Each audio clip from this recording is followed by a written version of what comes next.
Со доаѓањето на иселениците е зголемено и количеството отпад во Тетово. На терен се гледаат преполни канти кои шират непријатна миризба, додека нивното собирање, како што изгледа, се врши со задоцнување. Граѓаните бараат итна реакција и поголемо присуство на екипите на терен.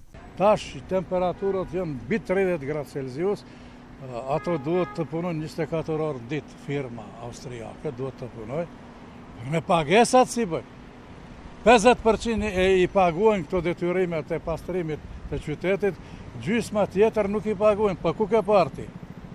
A pare për dasma kemi, për shëtitje anë i knenjë, për ditët e fundjavës e për pushimeve, ato i kemi. Për veshmbathje, për muzikë, në për dasma kret ato i kemi, ati paguajmë detyrimet ndaj komunës komunale ose ndaj pastrimit të qytetit, ato si kemi. Me të kënaqur për atë se, domethënë, organizimi nuk e ka nivelin e duhur. Edhe unë besoj se edhe financat nuk janë të përshtatshme, me të vërtet. Çfarë pasrave? Çfarë qytet ky sot qytet ju fat. Po mirë, kryesore në krahasim me qytetet tjera të cilat janë shumë përllomta, qyteti mirë është. Градоначалникот на општина Тетово, Билал Касами, ја признава влошената состојба на терен, барајќи од граѓаните поголема внимателност при пренесувањето на отпадот од нивните домови до контейнерите.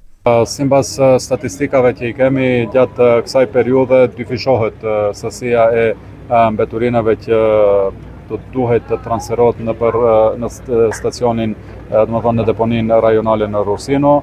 Ne lusim në të njëjtën kohë që qytetarët të jenë më të kujdesshëm gjatë barqjes së mbeturinave nga shtëpitë e tyre deri tek kontejnerët. Po ashtu ne jemi në komunikim të rregullt edhe me ndërmarrjen Sabërmajer që bën menaxhimin e mbeturinave që të shtojnë domethënë edhe të rritin frekuentimin e grumbullimit të mbeturinave.